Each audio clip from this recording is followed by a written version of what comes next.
makarya sarengan hanyeng kuyung tata laksdaning adicara paregian niki kadang Radista Audio Sound System ugi Bella Make Up Wedding ingkang saking latah Birawa Minangun ugi sedaya para kadang juru foto juru kamera matur nuwun nggih. Mugi-mugi ngewawan tata cara ingkang sampun rinantam rinakit dening kalangsa mangke saged lumampah kanthi rancak tanpa pampeng kantos dumugi paripurnaning pawiwahan. Ugi gaturan wilujeng rawuh dumateng keluarga agung pangombyong pinanganten kakung saking laladan Kesamben Blitar, keluarga agung Bapak Sugiono saha Ibu Sri Lestari. Alhamdulillah tindak lampah panjenengan saking dalam Kesamben ngantos ing bumi Telaga menika tansah ginanjar rancak tebih saking bebaya marga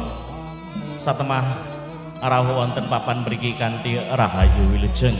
Pramila saking menika Bapak Jaini saha Ibu Mami Widayanti ngaturaken gunging panuwun awit karawan panjenengan sedaya.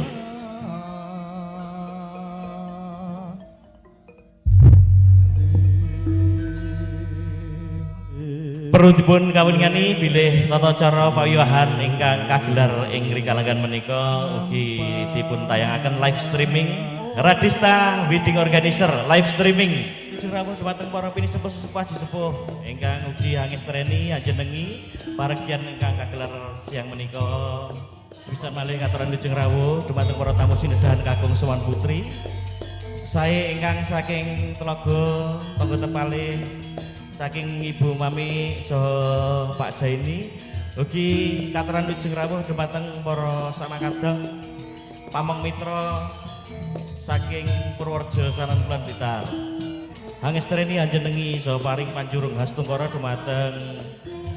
Dabipun Ciratmojo temanten kekalih nuwun inggih pun Nimas Ayu Nilta Farah Sabrina